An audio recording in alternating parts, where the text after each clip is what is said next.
Now, isn't this kind of a weird place to be, and wouldn't it be an awesome place to go ahead and build some new things? Well, today, guys, I am going to show you how to get on top of the Nether and break through the bedrock in Minecraft 1.16 and above.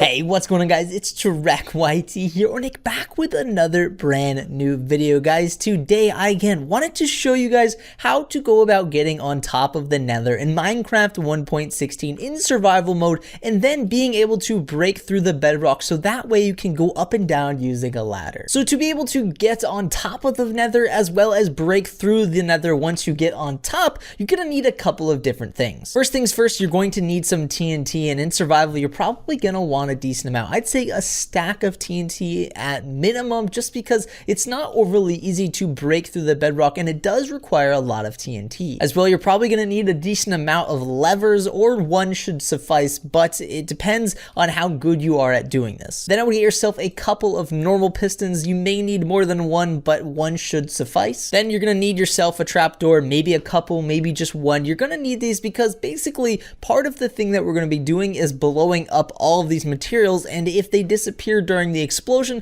that's when you're going to need more than one. And I would suggest getting yourself 2 pieces of obsidian because they won't break when the TNT explodes, and you don't have to get more building blocks other than just this obsidian. And then to actually get on top of the Nether, you're going to need yourself a couple of ladders and a decent amount of ender pearls. You should be able to do this with 2 ender pearls, but you never know how many you'll need, so I would suggest getting probably a stack. So first things first, you're going to need to find your way to the top of the Nether roof, and what I would suggest is you may want to grab a couple of TNT to do this. So what we're looking for when we get up here is a place where the bedrock is only 1 thick. So if I were to break this in creative mode, you would see that it's only 1 thick right here. So the easiest way to find this is to take yourself a couple of TNT and just go ahead and blow that up, because it's going to blow up all of the netherrack around here and expose all of the bedrock. Now do this in an area where you're not going to fall to your death, but what this was able to do was expose all of this bedrock and expose a couple of places where it's only 1 thick. Now to know if it is only 1 thick, it's if you were to stand on the bottommost block,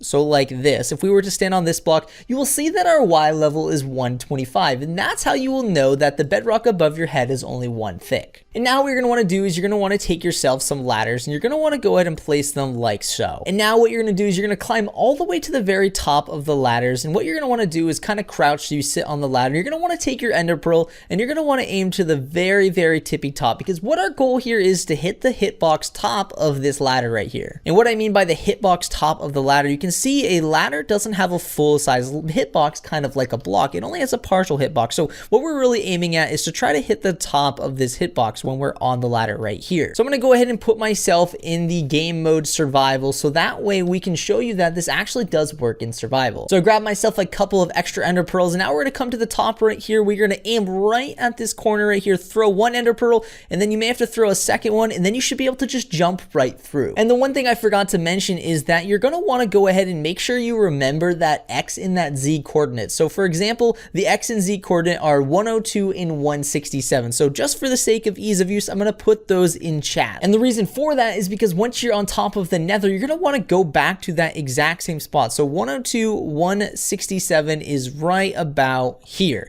And the reason why we want to do that is because we want to be able to break this bedrock afterwards. So what you're going to want to do is place a piston on top of that exact spot where you went through originally with your ladder. And then you're going to want to take your 2 obsidian and place it right next to your piston. And then you're going to want to place 1 TNT right here, another TNT right here, a lever right here, and then a trapdoor right here. So the basics of how this machine is going to work is we've got ourselves a TNT here and a TNT here. We've got our power source, which is this lever, and we've got our piston right here. When we go ahead and we press this right here, you can see it activates all 3 of these at the same time. And a little trick that we are going to need to utilize too is when we have our trapdoor right here, we press it, and then we press it again, it pushes us down a little bit, and it allows us to have access to be able to place from a different angle for this piston. So the basics of how this this works is this power source is going to power everything around here, and this TNT is going to blow up the power source, and this TNT is going to blow up our piston. But the way the mechanics in Minecraft work is because this is kind of bud powered right here,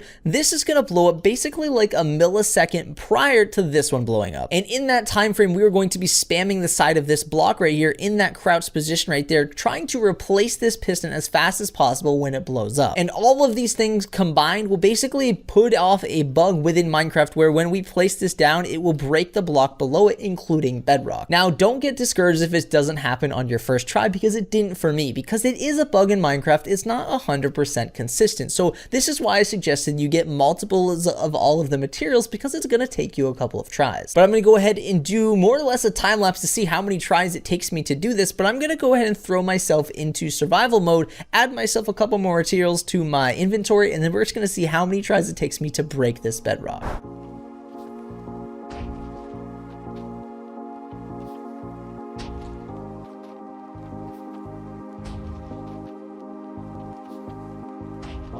Life is just always mysterious and surprising. You never know what's around the next corner. You never know what's around the next corner.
Now, as you guys can see, it finally broke through. And like I said, this is not going to be something that's very easy to. In all transparency, this took me about 4 stacks of TNT to do.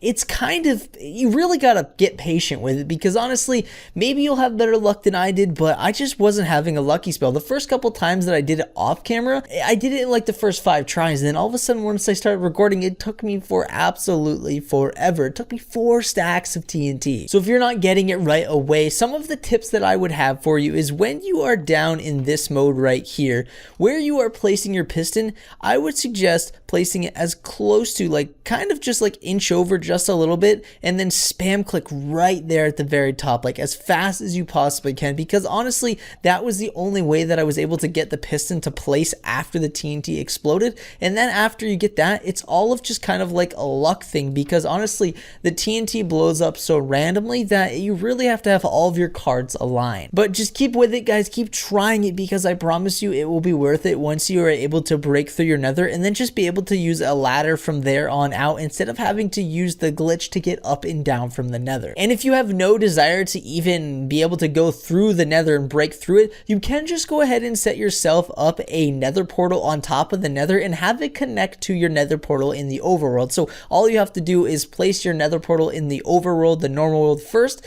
and then you'll have to come in here, place your nether portal in here, and then you'll have to go ahead and break the nether portal that's down below, because if you have a nether portal down below, it's going to connect to that one instead of the one up above. And I hope this video was helpful, guys. I hope that this helps out a couple of you. I hope you guys are able to get on top of the nether, because once you're up here, it allows you to do so many different things, including be able to get yourself a really nice, efficient gold farm and XP farm, which I'm not going to explain how to do in this video, but there are plenty of videos out there how to make awesome gold farms on top of the nether. But again, if you guys did enjoy today's video, definitely show your support down below. And while you guys are down there, might as well hit that subscribe button. But as always, guys, I'll love you all. See you guys next time.